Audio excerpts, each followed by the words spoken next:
За ингээд контентоо тууштай оруулдаг дадалд орох чаленж 30 хоногийнх нь 2 дахь нь.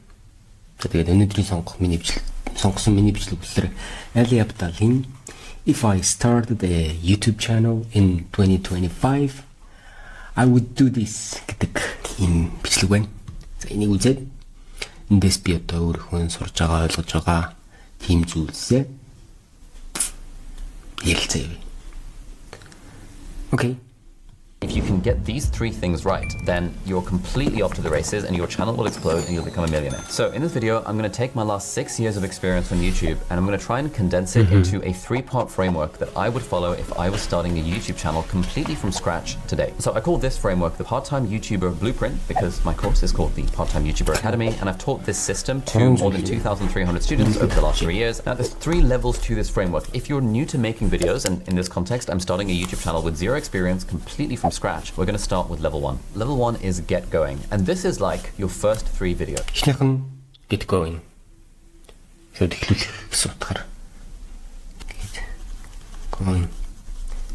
Тачсан үзэгтэй яг наад шиг ингээд тэмдэглэл хөтлөөд яваарай заа. Ингээд сонсоод өөрөө ингээд бичээд хараад ингээд хийх юм бол илүү толгойн чинь ингээд бүүн.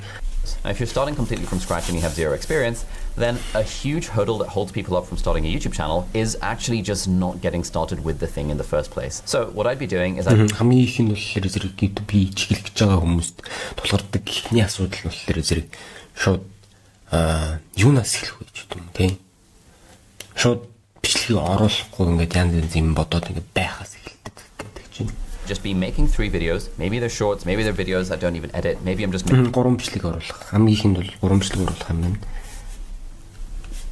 Making them on my phone and speaking to the camera and uploading them to a new YouTube channel. I would create a channel, create maybe some channel art on Canva or something like that. And this is kind of like the first 3 dates that you go on someone if you're in the dating world. You know, you're kind of getting to know them, you're seeing if you vibe. And in those 3 videos, I'd get some... нэг болцоонд явахад одоо эхний 3 болцоо их чухал гэж ингээл хүмүүс чинь яддаг шүү дээ. Эхний болцоон дээр ингээ 2 дахь дээр ингээ 3 дахь дээр ингээ гэжтэй юм уу те. Тиймэрхүү байдлаар одоо эхний 3 бичлэгээ ингээд тэрэн шиг санаад ингээд гоё хийгэрэй гэж ваа. Pretty good insight into how I feel about making videos. I'm going to be absolutely terrible at it because, like with any skill, it takes ages to get good at the thing. But at least at the start, I've made some kind of effort in doing it. Like, for example, if you're watching this right now and you haven't yet started a YouTube channel, I suspect the thing that's holding you back is probably overthinking. I suspect it's probably overthinking about your niche. What the hell do I make videos about? Why would anyone watch my content? Will people at my job respond poorly to the fact I have a YouTube channel? All of that overthinking just gets in the way of people. That's why level 1 is to get going and just make those first 3 videos. Because to be honest, YouTube is a lifestyle choice. Эхнийх нь шууд эхлүүлэх 3 бичлэг хийгээл шууд эхлүүл. Юу ч байлаа хамаахгүй шууд эхлүүлэх гэж байна. What you're trying to do, what you're signing up for, if you're going to take this seriously, is making videos every week for the next several years of your life. And so it's worth flirting with it for these first 3 videos and just seeing how you feel. If you don't know anything at all about literally how to hold a camera, how to hold a phone, how to edit a video, how to make a thumbnail, how to start a YouTube channel, then there's loads of free content available on YouTube. Anyway, once you've gone on these first 3 dates, once you've made these first 3 videos, at that point you have choice. And this is choice number 1. This is, do you want to be in a casual relationship with YouTube? Сонголтууд гарч ирэх юм байна. Энэ 3-ыг ингээд одоо 3 бичлэг хийхдээ юу ч хамаагүй дээ ингээд туршаад үз. Тэрийг харж чагаад тэр чинээс ингээд сонголт гарч ирнэ. Or do you want to be in a serious relationship with YouTube? Now casual is like, oh, I'll make a video whenever I feel like it. Maybe I'll film a video on a holiday here and there.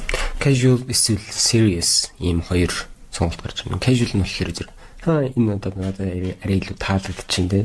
Айгуу хэлбэр юм байна. Окей гэдэг ингээд. Serious is I'm committed to this. And that would be obviously the position that I would be in if I was starting YouTube completely from scratch today. I would actively decide, consciously commit to being in a serious relationship with YouTube. That means just like if you're in a serious relationship with a person in real life.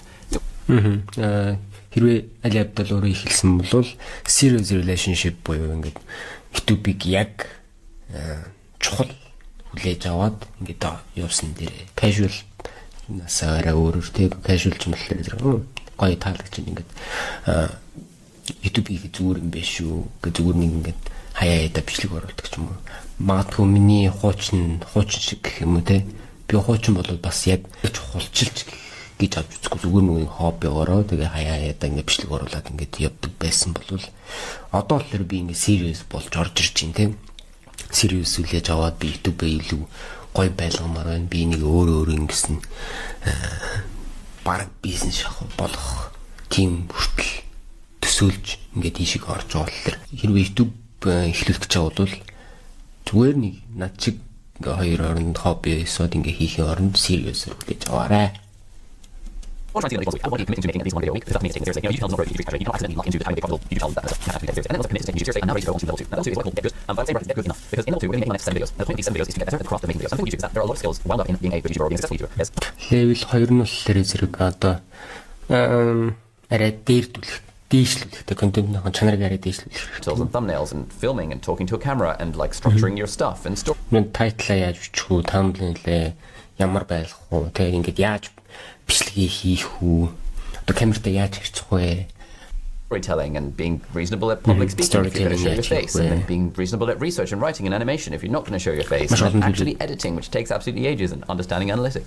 There are so many skills around what it takes to be an effective YouTuber. Again, in this model, we're starting completely from scratch. I don't know any of these skills. I don't know how to talk to a camera. I don't know how to edit video. So I need to spend these next 7 videos actively trying to improve the craft of making videos. Crucially, at this point, I'm still not worrying about my niche. I don't give a toss what my niche is at this point because all I'm trying хамгийн ихэнд шууд яаж видео бүтээдэг вэ гэдэг хэсгээсээ эхлээд ингээд сайжруулах нь байсан гэж байна. to do is get better craft videos. So next video is this presentation. I'm going to be on the level. Maybe I actually love these my favorite content. Maybe I love this. Maybe I love exploration, film, and make video. Maybe I feel like I was one true. Maybe it's not a video about what is getting better craft videos. We're not trying to focus on YouTube. Now, you get to it. You're learning what you're doing. And these videos are 10 to 1 2. These videos into craft videos. Because then you'll have some videos you're coming from original fear what people think of style. Original getting better. I'm making some videos on 3. I'm just uploading to YouTube. I just want to everything keeps on making some videos on 3. I'm just uploading to YouTube. I just want to everything keeps on Тэгэхээр шот эхлүүлэхдээ 3 видео юу ч хамаагүй зүгээр л ямар ч байсан зүгээр ингээд камераараа ярьж байгаа ч гэдэм үү альсвал ингээд дараа би дуулж байгаа ч юм уу зүгээр өөрийнхөө нуртаа нэг ямар ч хамаагүй ууранд бичлэг хий тэгээд дараад нь болохоор level 2 дээр нь болохоор зэрэг ямар видео бүтээх тал дээр арай илүү сайжруулахыг бодно. Гэхдээ сайжруулахыг бодохдоо 7 бичлэг хийнэ. Тэгээд тэр 7 бичлэг нь болохоор юуны тухай байх вэ гэхээр тэр юу ч байж болно те чи ингээд түрүүний харуулсанчлан бал юм уу альсвал ингээд утасны кейс ч юм уу те юуны ч талаар байж болно. Энэ дээр нь болохоор зэрэг ямар нэгэн сонирхлын бүлгийн талаар нэг ингээд бодоод авах шаардлага байхгүй. Гол зорилго нь болохоор зэрэг видеог яаж хийдэм бэ те одоо бир болоод яаж хийдیں яаж одоо түрүүний цагсаасан маш олон юмнууд байсантай ингээд камертаа яаж харьцах вэ нэтэр энэ болгоныг жоохон багт гисэн ингээд ахиулахын тулд энэ 7 бичлэгийг хийн 7 бичлэг хийхдээ бичлэг болгон дээр нь багаар ингээд гоё скиллүүдээ нэмээд тэгээд 7 бичлэгийг ямар ч байсан хийх юм байна зэ. Тэгээд тэр 7 бичлэгээ YouTube channel-д оруулна. Окей. completely free on Skillshare, or it's included for love it if you could give us a thumbs up. Apparently it really helps for the YouTube algorithm. Anyway, once you've gotten beyond level 2, at that point you have to make the ultimate choice. And the ultimate choice is, do you want to treat YouTube like a hobby, having made 10 videos? Or do you want дахиад сонголт гарч ирж байна. Level 2 дээр хобби маягаар авч to treat YouTube like a business? And on the hobby to business spectrum, let's say hobby is 0 and business is 10, where do you land on that spectrum? You're not allowed to pick 5. And if you do decide at this point that you actually want to treat YouTube as a hobby, on that spectrum, 0-10 хооронд ингээд за 0 оноо гэх юм бол хобби те. Тэгээд 10 оноо гэх юм бол бизнес. Энэ хоёрын хооронд хэдэн доогоор ингээд юу ах нь you're not allowed to pick 5. And if you do decide at this point that you actually want to treat YouTube as a hobby, that's totally fine. But if you decide that you want to lean towards the business end of the spectrum, if you decide, like I would if I were in a position, that I want to treat YouTube very seriously, and I want to treat it like a business, professional rather than an amateur when it comes to YouTube, then that takes us on to level 3. And level 3 is get smart. Now at this point, we need to actually understand the game of YouTube. So far, in these first 10 videos, we've just been trying to make videos that we enjoy. But to really grow a YouTube channel that can potentially change your life. Level 3 те. Level 2 дээр бол арай дэгдэх get better байсан бол level 3 дээр get smart болж байна. Одоо арай илүү ухаалаг болоод we need to understand what is the game that we are trying to play. And there's basically 3 things. There's only 3 things that YouTube cares about when it comes to growing a YouTube channel. And if you can get these YouTube-д одоо ингээд өсөж хөгжиж байгаа бол YouTube 3 зүйлийг авч үздэг маш чухлаар авч үздэг. Зөвхөн 3 гэж. 3 things right, then you're completely off to the races and your channel will explode. Энэ 3 зүйлийг маш зөв хийсэн байх юм бол зүгээр л чиний контент YouTube айгуу сайн явна гэдгийг хэлж байна. Тэрний юу юм бол үү? Become a millionaire. And those 3 things are number 1, click, number 2, watch time, and number 3, satisfaction. So firstly, the click. This is the importance of titles and thumbnails and idea generation and concept. Click одоо гашчиг болон thumbnail тэгээд видеоны концепт нь Тэгээд санаа нь энэс хамаарат одоо клик одоо хүн тэр бичлэгэн дээр чинь даах уу яах уу гэдэг нь хамаарагдсан тийм ээ. No one is ever going to watch your video unless they click on your video. And so the first step to success on YouTube is earning the click. Your titles and thumbnails and concepts need to be sufficiently intriguing that someone actually clicks on the video. Secondly, we have watch time. Now, the YouTube algorithm cares a lot about how much of your video someone has watched, because the YouTube algorithm is ultimately trying to serve the right video to the right viewer at the right time. And so if a viewer is watching a lot of your video, it means they're getting continuous value from that video. And so watch time is a great signal for the algorithm to then promote your video to more people that are similar to that viewer that watched it for a long time. So we've got people to click with our title and thumbnail. We've got people to watch the video with everything about the video actually being good. And then we want to leave people. Тэгэхээр дараагийнх нь болохоор зэрэг watch time буюу хэрэг удаан үзэж байна вэ гэдгийг YouTube алгоритм маш чухалчилж авч үздэг. Яагаад тэгэхээр зэрэг клик байсан юм ингээд дарж орох нь байсан. За тэгээд энийг болохоор YouTube дээр болохоор click through rate гэж байдаг. Тэгээд хэрэг хүн дарсан байна вэ? Тэгээд тэднээс хэрэг хүн үргэлжлүүлэн үзсэн байна вэ гэдгийг ингээд хооронд нь ингэж харьцуулж үзээд тэр бичлэгийг сайн бичлэг үү, муу бичлэг үү гэдгийг одоо дүгнэдэг гэсэн үг байна. Тэгэхээр watch time гэдэг зүйлийг маш сайн байлгахыг хичээнэ. The algorithm is talking a lot more about satisfaction. It's looking at signals, according to my YouTube partner manager who I speak to very regularly. Төлөв гэрлээ асуух марцсан шүү дээ. Гэрлээ марцсан. За окей. Signals like, likes and comments and things. But also YouTube has started putting these surveys for a percentage of their users that you might have seen when you're browsing YouTube. And they've got tons of other signals for viewer satisfaction. So it's not necessarily that you need to get people to watch 100% of your hour-long video, but YouTube has good ways of knowing were people satisfied as a result of the video they watched. So having understood the game, we now need to talk about strategy. And this is where we're allowed to start the signals for viewer satisfaction. So it's not necessarily that you need to get people to watch 100% of your hour-long video, but YouTube has good ways of knowing were people satisfied as a result of the video they watched. So having understood the game, we now need to talk about strategy. And this is where we're allowed to start thinking about a niche. But at this point, we have to think. Дараагийнх нь болохоор зэрэг стратеги боловсруулах тийм. There are zillions of videos uploaded to YouTube every single day, and so your video needs to add enough value for the person on the other end to think that it's justified as an investment of time and attention on their part. You're not just competing with the other stuff that's on the side of YouTube and suggested videos and watch this next. You're competing with their phone. You're competing with things happening in their real life. You're competing with every other distraction in this person's life. So this is where strategy comes in, and this is where it's really important. Ерөнхий стратеги боловсруулна гэдэг тэгэхээр зэрэг одоо YouTube дээр байгаа өөртөө төсөөдөө тиймэрхүү контент креаторуудтай ерөөсөө юу яаж байгаа юм биш. Өрсөлдөд байгаа юм биш. Тэр бол биш гэдгийг одоо хэлж байна. Яагаад тэгэхээр зэрэг тэр YouTube-ыг үзэж байгаа хүний тэр утсан дээр байгаа өөр distraction гэдэг агарлыг сарниулах зүйл амьдрал дээр болж байгаа зүйлүүдтэй л өсөлдөж байгаа гэсэн. Тэгэхээр зэрэг энэ ч ерөнхий яг яаж стратеги хийх ёстой юм бэ гэдгийг чухал авч үзэх хэрэгтэй гэж байна. To figure out what is our niche. Now, the way that I've been teaching this for the last 3 years on my YouTuber Academy, I think makes a lot of sense. And that's... Okay, niche. Одоо niche гэхээр зэрэг нөгөө сонирхлын бүлэг хүмүүсийг ярьж байгаа. Тэгэхээр зэрэг стратеги хийхин тулд одоо niche ямар нэгэн niche гэдгийг олж авах хэрэгтэй. The question of niche gets people focused on the wrong things. I think a niche is actually two things. It's a target and it's a value. So in the start of my YouTube... Хүмүүс niche гэхээр зэрэг нөгөө буруу зүйлд ингээд хандуулаад байдаг. Тэгээ niche гэдэг нь яг юу юм бэ гэхээр зэрэг target буюу анилсан бай гэх юм бай болон үнцэн. Journey in 2017, the target for my YouTube videos was people applying to medical school in the UK, and the value I was giving them was helping them get into medical school in the UK. And that is a very clear target and a very clear value proposition, which is how my channel grew. Өмнө нь өөрийнх нь YouTube суугнал дээр зэрэг United Kingdom одоо эмчийн сургуульд ингээд бүртгүүлэх гэж байгаа хүмүүс зориулсан юм бичлэг хийдэг юу байсан YouTube байсан. And the value I was giving them was helping them get into medical school in the UK. And that is a very clear target and a very... Өгж байгаа үнц нь болохоор зэрэг яаж тийшээ орох юм бэ гэдэг тэр мэдээллүүдийг өгдөгөрөө үнцнийг хараадаг байсан. Value proposition, which is how my channel grew in those initial days. Now, in my YouTuber Academy, we have a whole 2-hour-long session where we talk about how to figure out your target and your value proposition. But kind of long story short, basically what you want to do is you want to figure out what are your own interests and what are your own strengths and what are your own unfair or competitive advantages and who are the people that you could potentially... Interests, strength, unfair advantages. Тэгээд target marketing гэдэг ийм дөрвөн зүйлийг ер нь бол их бодох хэрэгтэй. Чи өөр ямар сонирхолтой юм те? Interest гэдэг нь strength гэдэг нь болохоор зэрэг чи өөр ямар хүч чадалтай юм гэх юм уу? Ямар чадвартай юм те? Гурав нь unfair advantages буюу хин болгонд байдаг юм тийм онцлог зүйл чамд өөр юу байдгийг те? Тэгээ target marketing буюу яг ямар хүмүүст одоо хүлхийг хүсэж байгаа гэдэг зүйл. Help or serve with your content. And then you kind of combine all those things and you make a few hypotheses about, okay, I could potentially be helping small business owners manage their accounts. Or I could be potentially help... Одоо жижиг дунд үйлдвэрлэгч үйлдвэр бизнесийн одоо эрхлэгчдэд яаж ингэ бизнес авч явах юм бэ гэдэг зориулсан юу байх юм уу? Эсвэл paying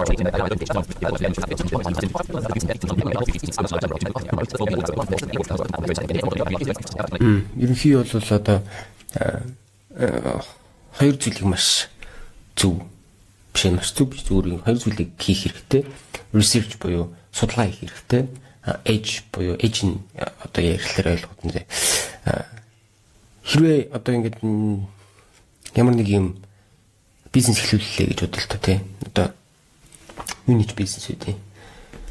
Нэг юм аяг гоё юм янз бүрийн зургтай юм аяг хийлээ гэж бодё тий. За ийм аяг хийх юм бол одоо research судалгаагаа хийж та ямар аяг нь гоё гэдэм бэ?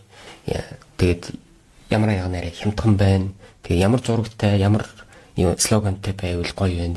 Хүмүүст яаж хүрч ин бусад өөр юм өртөлдөгч гэх юм уу? Яг ижлэхэн зүйл хийдэг юм байгууллагад юу вэ? Тэднийг бүгдийг research хийгээд судалгаа хийгээд тэгээд ямар үнэтэй байна гэхэд мэтлэг бүх юмнуудаа судалгаа хийдэг.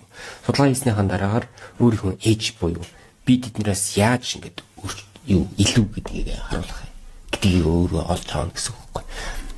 Одоо storytelling нь ямар байх юм тэгвэл одоо контент хийхдээ би контент ямар хуу юугаар хийх юм стайлаар хийх юм ч гэдэг юм те. Тэгээ хүргэж байгаа мессеж нь ямар байх юм ч гэдэг юм. Тэгээд хүмүүстэй харьцахтаа өнгө тоон ямар байх юм ч гэдэг юм. Тиймэрхүү юмнуудаараа ингээ өөрчлөгдөх аль тэднээс илүү дээр юм хийх гэхээс илүү бусдад хүрэх гэдэг зүйлээр байх хэрэгтэй гэдгийг хэлж байна. It takes a large amount of time to do all of this stuff well, especially if I've got a full-time job, especially if I've got a family and friends and I want to maintain my health and social life. It's actually really hard to make the time to do YouTube well. Unless you quit your job from day one. And again, I'm assuming if I start YouTube completely from scratch, I don't have the ability to quit my day job. And this is quite hard to do. There's a lot of stuff you have to do to be good at YouTube, and it's really, really, really hard to do it in 5 to 10 hours a week. But what I've done over the last 6 years, I'd incorporate this knowledge into my starting YouTube from scratch, is that if I build systems and leverage, then I actually can. Ерөнхийдөө тэр YouTube хийнэ гэдэг чинь маш их цаг хөдөлмөр ингээд аягүй их шаардна. Тэ? Түрүүний ингээ харуулсан ингээ аналитик тийм ийм юм хийн тэгээд хажуугаар нь өөрхөн амьдралыг зохицуулна гэдэг маш хэцүү байна байх болно гэдгийг хэлж чинь тэгээд хэрвээ би анханасаа хийжсэн бол ямар нэгэн систем ингээд босхосаа яг ямар хөө системээр байх юм бэ гэдэг ингээд амар тийм системжилж ингээд тодорхой юутаагаар төлөвлөгөөтэйгээр хийх байсан гэж do YouTube in somewhere between 5 and 10 hours a week. And again, this is thinking like a business. It's like if you go into any McDonald's anywhere in the world, you'll get basically an identical experience because the systems and processes that McDonald's have built are absolutely incredible. You can put any 16-year-old into any of the positions of McDonald's basically, and they give you the same results because the systems are so good. So what I'd be thinking is, how do I build systems for my YouTube channel so that I can create valuable content that my audience. Макдоналдсын жишээн дэргээ одоо хаанч очсон дээ одоо дэлхийн хаанч очсон гэдэг Европ ч юм уу, Ази ч юм уу, Америк ч юм уу те ингээд Макдоналдс окей. Макдоналдс дээр ороход юу байдаг? Шууд ингээд бренджүүлэлт иймэрхүү зүйлүүд байгаа. Тийм үү системчсэн бүх юмнууд нь одоо ингээд тэр бүргийг яаж хийдэг гэдэг ингээд системжээд тэгээд ингээд тавьсан байгаа. Бүргэр Азид байгаа бүргэр, Америкт байгаа бүргэр яг л ижил хамтд байх жишээ нэ тий. Тэгэхээр тэрийг ингээд системжүүлсэн байгаа учраас тэр системийн дагуу ямар ч хүн хийсэн ижил хамтд юм хийж байгаатай адилхан. YouTube хийх гэж байгаа бол яг энийг яаж хийвэл энэ thumbnail гоё тий. Яаж хийвэл title нь яаж ажиллах юм ч гэдэг юм тий. Одоо чиний YouTube-ыг үздэг тэр тухайн тэр хүмүүс юунд нь татагдаж юуг нь үзэж дуртай байгаа тий. Тэрийг системжүүлж чадах юм бол адил төсөөтэй одоо channel үсгэд хийхэд энэ юу вэ? Одоо энэ хүлгийн channel-ээс одоо аут тавьсан байж тээ гэдэг ч юм уу. Тиймэрхүү байдлын юм үүсгэж чадхаар team system үүсгэх хэрэгтэй гэж ойлголоо юм бол. It's interesting and useful within my niche that's strategically aligned to what I want to do, but do it in a way that doesn't take up large amounts of time. Now, if you go to the end of this video and you're interested in potentially building systems for your YouTube channel and saving a lot of time, that's exactly what we teach on my part-time YouTuber Academy. And we're going to be doing a final live cohort. We've done 7 live cohorts. Firstly, because I've been saying the same stuff, all this other stuff's happening. My life is going in a but basically the whole course is about how you build systems and processes and tools and templates to operationalize and scale a YouTube channel. Taught it to 2,000 plus students, and so the course in the last like 2 years, and his channel's exploded, and it's just super expensive because it's live and it takes a lot of effort. Энэ залуугийн гэдэг яг курсыг нь үзье гэж бодоод байгаа. Тэгээд курсыг үзээд нэлийн сурах байх гэж би ер нь бодож байна. Тэгээд хэрвээ үзэх юм бол тэрнээс ингэ сурсан зүйлээрээ би бас жижиг хэмжээний YouTube хэрхэн хийх вэ гэдэг курс бас гаргаж магадгүй. Тэгээд сонирхолтой санагдаж байвал бас тоор сэтгэл хөдлөлтөөр хэр хүн сонирхож YouTube хийж эхлэх 2005 ч тиймэрхүү курс бас хийж үзэж магадгүй юм. Like me and like 10 other people in my team to make this happen. But for the last 3 years, we have been offering scholarships to people who are in financial difficulty, who in a situation that means you can't afford the price of the course, and you should absolutely apply for a scholarship. You'll get a scholarship for the course, and then you can join the community of 2,000 plus part-time YouTubers. It's absolutely sick. Anyway, that'll be linked down in the video. Окей, за ингэж дуусчих байгаа юм байна. Тэгэхээр имчилгээс яг дүгнэлт хийдэ. Ер нь одоо 2005-нд ингээд гоё яг анхнаасаа YouTube хийж эхэлж байгаа бол дараах зүйлүүд дээр төлөвлөнө штэ. За эхнийх нь бол ерөөсөө шууд эхлэх хэрэгтэй. Шууд л юуж бодох хэрэггүй. Шууд эхлэн 3 ширхэг бичлэг хийн. Тэр 3 ширхэг бичлэг нь болохоор зөв юу ч хийж болно. Энэ шатны болохоор зорилго нь юу вэ гэхээр зүгээр л YouTube нь одоо бичлэгийг оруулаад яад юм байна. Одоо магадгүй YouTube дээр ингээд бичлэгээ аплод дараад ингээд тайтл матлаа өгөх за нэг иймэрхүү байт юм байна. Хийгээд тавьчлаа тий. Тэнгууд ингээд бас нэг 12 хүмүүс үзнэ. Тэгээд тэр үед ингээд өөрийнхөө нэг юм тийм айц дотор тийм жижиг юм айц ингээд гаргаж ийн гэсэн үг байхгүй 3 видеоны турш. За энийг ингээд хийгээд 3-ыг хийчихлээ гэж байна. Энэний дараагаар болохоор зэрэг сонголт гарч ирнэ. Casual, эсвэл serious. Одоо зүгээр энгийнээр ингээд YouTube-ыг авч яваад YouTube-ыг за окей ингээд аваад явчих болох юм байна. За дараа хаяа да ингээд хийж идэ гэж бодох юм уу? Эсвэл serious үлээж яваа. За би энэ нь YouTube ч болох юм байна. Тэ дараагийн level руу орё гэх юм бол дараагийн level нь get better буюу арай дэвтүүлэхтэй видео яаж хийх юм бэ? Одоо би ингээд 3 видео юу ч хамаагүй ингээд зүгээр ингээд харж байгаад ингээд биччихлээ. Эсвэл ингээд ингэж чагаад ингээд юу ч хамаагүй бичлэг оруулчлаа тийм. Окей. Цаашаа би serious үлээх та тийм. Тэгвэл 7 ширхэг бичлэг хийн. 7 ширхэг бичлэг хийхдээ энэний одоо гол зорилго нь болохоор зэрэг бичлэг болгон дээрээ өөрийнхөө бичлэгийн чанарыг сайжруулах тийм. Одоо хэрхэн камертай харьцах вэ гэдэг юм уу? Одоо эхлээл хамгийн их нь ингээд камер харахад аягүй хэцүү байдаг юм бол би ч гэсэн бас тэгжсэн. Одоо ч гэсэн ер нь бол хаяа яадаг ингээд камертай харахад өөрөөр биеийг барих гэдэг тийм султал байгаа. Тэгэхээр хийх болгонд л энэ бол ингээд багаар багс юм билээ. Тэгээ би өөрөөр мэдэрсэн. Тэгээд камерны өмнө харахаар бас сул өгнөд маш их хэрэгэлдэг санагдсан. Тэгээд одоо сонсож байгаа тэгээд ийм сул өгнөдөө бас ингээд маш их хилээд байгаа. Энийг ингээд одоо би ярьж байхдаа хүртэл ингээд дотор ингээд бодоод байгаа. Ингээд хэлэхгүй шин. Тэрэн шиг ингээд бичлэг болгон дээр одоо get better илүү дээрдүүлээд ингээд явна гэсэн зорилготойгоор 7 ширхэг бичлэг хийн. Гэтэ энийг заавал perfect байлгах шаардлага байхгүй зөө. Яг бүр ингээд амар гоё ингээд байлгах гэдэг шаардлага байхгүй. Зүгээр хийх явцдаа л баг-багаар бичлэг болгон дээр ганц алхмаар урагшлаад авах хэрэгтэй гэсэн. 7 бичлэгийг хийгээд тэгээ YouTube дээр оруулна. Ингэсний дараагаар болохоор чамд дахиад 2 сонголт гараад ирнэ. За магадгүй тэр 7 бичлэгч айгуу дэжүү байгаад ингээ хүмүүс үзээд ингээ хэлэх гэж бодож байна. Тэнгүүд за тэгвэл би энэ YouTube-ийн хобби маягаар ингээ авч явах юм уу? Альс бизнес болгож ингээ авч явах юм уу гэдэг 2 сонголт гарч ирнэ. Окей, бизнес юу хоббигоор авч яваад ингээ зүгээр л заавал ингээ мөнгө олох гэдэг шаардлага байхгүй те зүгээр ингээ контент хийдэг ингээ гоё өөрөөртөө ингээ хобби маягаар аваа явах гэвэл. Окей, ойлгомжтой. Хамаагүй тэгээ аваад явж болно. Энэ дүрээд ингээ гоё ингээ хийж болно те тэгээд цааш нь ингээ ахиулмаар байвал ингээ бас ахиулж болно шүү дээ. Харин бизнес маягаар ингээ аваад явъя гэх юм бол бизнес дээрээ дараагийн төвшөнд орж иж байгаа. Level 3 руу орж ирж байгаа тийм. Level 3 руу орж ирээд энэ дээрээ ер нь хэдүүлээ яах юм бэ гэхэлэр зэрэг илүү юм ухаалгаар хандаж эхлэх гэсэн үг одоо их жоо контентэнд ухаалгаар одоо илүү системжүүлж оруулж ирж байгаа гэсэн үг. Тэгээ ихнийх нь болохоор клик нь ямар одоо 3 үндсэн одоо нэг юу шүү дээ видеонд блүү зүйлтэй click through rate буюу дарах хүмүүсийг татах тэр зүйл нь тайтл нь ямар байх юм бэ? Thumbnail нь ямар байх юм бэ? Гэдэг ч юм уу тий. Тэр зүйлэрээ хүмүүсийн анхаарлыг татаж өөрийнхөө бичлэг рүү татаж оруулж ирэх энэ зүйлийг маш чухалчилж авч үзэх хэрэгтэй. Дараагийнх нь болохоор watch time буюу хэр удаан үзэж байна тий. Одоо чи 10 минутын бичлэг хийсэн бол тэрний чинь хэдэн минутын дунджаар үзээд байгаа юм бэ тий. Эхний 30 секунд үзээд байхгүй болчиход байна уу? Минут үзэж минут үзэж гин үү? 5 минут үзэж гин бүгднийг үзэж гин үү гэдгээс энэ YouTube болохоор маш чухал. Яагаад вэ гэхээр YouTube дээр энэ бол сошиал медиа платформуд шүү дээ. Ирчмэлээр зэрэг өөрийнх нь платформ дээр хүмүүсийг удаан цагаар байлгах тусам өөрсөнд нь ашигтай. Тийм болохоор контент креаторууд хэн ямар контент креатор дээр хүмүүсийг удаан платформ дээр барьж чадчих чинь тэр хүмүүсийг бүжгэлдэг учраас энэ маш чухал.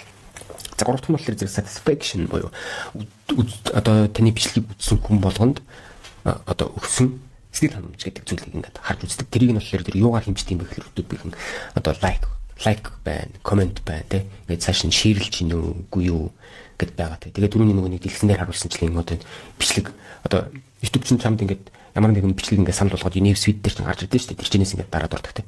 Дараад ингээд явж байхад ингээд асуудаг. Энэ бичлэг танд ингээд санал болсон энэ бичлэг танд таалагдсан уу? Гоё юу үнцнийг өгч чадсан уу гэдэг ингээд санал асуулга явуулдаг. Тэрүүгээр бас ингээд явдаг гэсэн. Тэгэхээр өмнөдөр нэгсэн watch time бүгднийг нэг үзсэн байх юм бол шаардлага байхгүй. Тэгээд хүмүүс лайк дарж юм ингэж нүдэг чинь гэдгээр нь бас ингээд calculate хийгээд YouTube алгоритм ингэдэг гэсэн үг. Энийг бас чухал тавьж үзээрэй гэдэг ч байна. Тэгээд дараагийнх нь болохоор зэрэг стратеги бүх зүйлийг ингээд стратегижүүлээд одоо түрүүний McDonald's-ийн жишээн дээр тийм McDonald's-ийн жишээн дээр гэхэд ингээд бүх юмыг системжүүл стратегижүүлээд хийгээд тавьчих юм бол чамд амар болно гэсэн үг байхгүй. Одоо энэ үнэн ярьсанчлээ одоо YouTube дээр бичлэгийг хийхдээ контент хийхдээ маш их цагийг зарцуулдаг тийм тийхийн оронд гээд одоо би хэлсэн бол яах вэ гэдэг хэлж байгаа шүү дээ. Тэгвэл анх хэлж байхдаа бол угаасаа ингээд амар хэцүү ингээд энэ олон цаг зарцуулаад ингэж байгаа. Ингийн оронд харин системжүүлж юм бол илүү амар юм байна шүү дээ гэдэг зүйлийг л ингээд хэлж өгч байгаа юм байна. Тэгэхээр би нэг иймэрхүү юм ойлголоо. Тэгээд мэдгүй энэ бичлэгний тэгтээ линкийг нь би ингээд юу description дотор тавьчих. Тэгээд зарим хүмүүс нь бас ороод үзвэл зүгээр байх. Тэгээд би бүх юмыг нь контентуудыг бүгднийг нь ерөөсөө орчуулахгүй байгаа зүгээр. Би өөрөө ингээд сонсож байгаад өөртөө ингээд авах гэхийн ухаанаар гэх юм уу те яг авах яг ингээд зүгээр толгоор ингээд орж байгаа энэ юм биш дээ тийм биш дээ гэж бодогдож байгаа тэр зүйлүүдийг хэл ингээд хаалцаж ярьж байгаа шүү гэдгийг ойлгоорой. За тэгээд өнөөдрийн бичлэгийг ингээд дуусгая. Дараагийн бичлэгээр маргааш уулзъя. Okay. Create more, consume less. Миний юу сувгийн өрөөш үү. Create more, consume less. За тэгээд дараагийнхаар уулзцгаая.